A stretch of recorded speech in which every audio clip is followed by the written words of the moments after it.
if the richest man in the world said that you were a traitor to, I mean, anything really, but let's just say the West broadly, would any of you see that as, I don't know, inciting something? Maybe something slightly violent?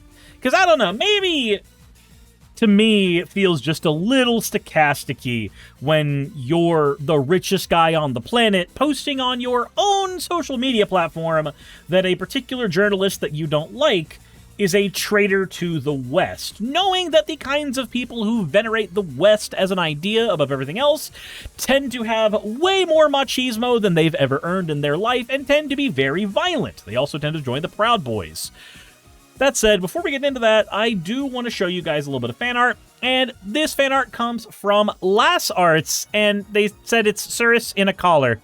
Don't think too much about it. Okay, yeah, no, do that, everybody. Don't think too much about me in a collar. Why am I in a fucking collar? Why have you done this to me? Anyway, so I've actually drawn Suris in a collar several times before and never really thought about it. So you're saying you didn't think too much about it, but you don't want us to think too much about it because you didn't think too much about it. Meanwhile, I'm apparently that. I said 2 more until cursed. Yep, that is fair. We are 2 more fan arts away until curses. As always, thank you for your fan art submissions. If you want your fan art to be shown in a future video, stop putting me in a goddamn collar. Anyways, so we have Elon Musk posting that this woman is a traitor to the West. But there's a video attached to it. So there's a specific reason why he wants you to think she's a traitor to the West. Let's find out exactly what that is. Exaggerate the scale of Europe's problem, and that I think people are asleep at the switch and do not realize the magnitude of the issue. I also think that your interventions, however well-intentioned they may be, risk making Europe's problem a lot worse. How? Because you are putting your support behind people who are proto-authoritarians, who are not trying simply to, make sure there is better integration of Muslims or to secure the borders, but who have very clear fascist tendencies, and you will cause huge divisions within Europe. I think. So you think that she's completely making things up when you backed Donald Trump, who is a fascist, who fits every single definition of Umberto Eco's 14 points of fascism. Like, I'm sorry. YouTuber Grudge says this dude needs to be in jail. He's killed or injured millions and will harm or kill millions more. Agreed. Then, oh no, she has a point, I think. Yeah, she has a point. All right, we're going to look at the... I have a thing for this here in a second, but let's continue. What you're saying is total fiction. And really, I'm simply saying that that Europe has to have secure borders.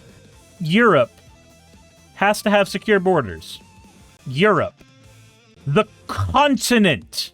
The fucking continent of Europe must have secure borders. How the fuck are you going to do that logistically, my guy? Okay, on that we agree. And should not let in vast numbers of people with views that are antithetical to the accepted views in Europe. And you know what happens when you bring people who have views that are antithetical to the accepted views in Europe into Europe? They integrate, and they tend to de-radicalize. Wow, weird. So is Elon Musk a white nationalist? Yes! This is not news! This is old news!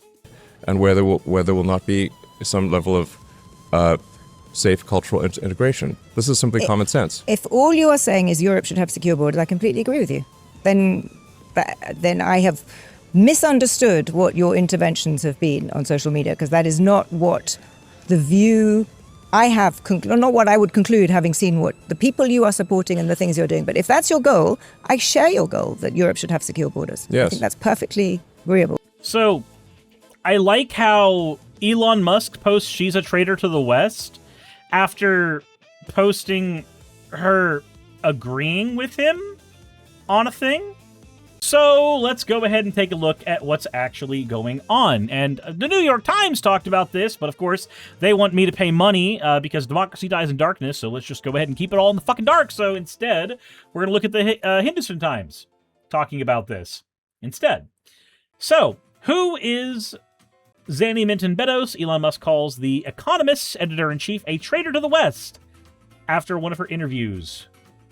Beddoes went on to dispute Musk's crime claims, citing falling rates and safer cities like London. Musk defended secure borders and sensible spending as common sense, and Beddoes later called his statements irresponsible on CNBC. Said it's irresponsible for somebody who has 240 million followers to propagate things that are simply not true. Musk then hit back, writing on X that she's a traitor to the West, plain and simple. That's the thing that we just saw. Musk admitted during the interview that he got carried away with politics. He says, I think I got a little too involved in politics and got carried away, frankly.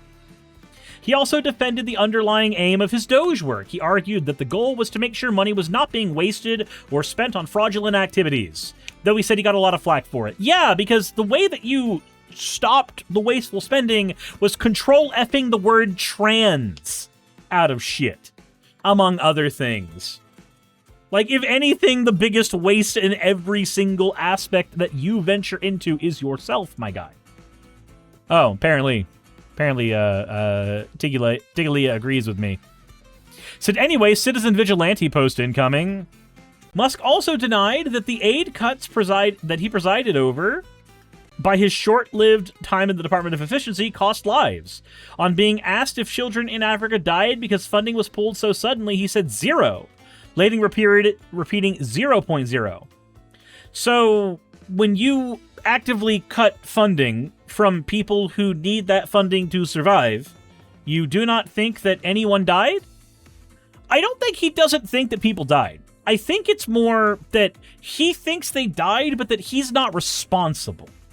The Economist described Beddoes as a renowned global economics expert sought after for her authoritative perspectives on the world economy. She's previously worked at IMF. She holds degrees from Oxford and Harvard and is the first female editor-in-chief of The Economist. She's named one of the most powerful women in the world by Forbes. She's the recipient of the 2017 Loeb Award in the breaking news category for The Economist scoop on Saudi Aramco. She also won the 2012 Loeb Award for Economic Journalism. Okay. So, once again, I am curious. What do you think is supposed to happen?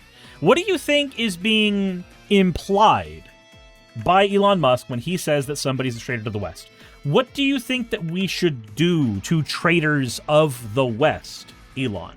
Because it would be in figuring out what you think should be done to traitors that we figure out whether or not you are actually engaging in stochastic terrorism. But I'm just going to go ahead and say, likely, he did. Will the doctors in this pile of lard deserve to be airdropped into the middle of Africa and never allowed to leave? Oi, oi, oi. I'm so tired of this timeline. This timeline depresses me. This timeline has billionaires controlling everything. Meanwhile, there are people who, for some reason, think that the Jews control the world in some way, shape, or form. But, like, I'm gonna be honest, I don't think that that's anywhere near the case at this point.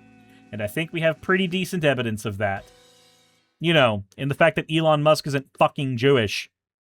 Also, how many farmers had the defending of USAID bankrupt? The defending of USAID bankrupted? I feel like there's a different way that was supposed to be written. Need to burn notice Elon and drop him in Africa? It's a defunding of USAID. Okay. That makes infinitely more sense. I'm gonna go ahead and hop off of this one. This one's depressing. Hey, you made it to the end. I want to give an extra thanks to the patrons who allow me to do this full time. I want to thank Aaron Rail, Astral, Britzkrieg, Jemshin, Poundini, Red Joker, Victoria, Jonas, Craig, Tarika, Fireshard, Smiling GM, John, Dren Hadamada, Creeper, Sagitt, you know I'm not saying that last part, Sylvie Snow, Valis of Seraph, Ottoman Angel, Rooster Rachel, and Fire Panda, who are all my $20 and up patrons.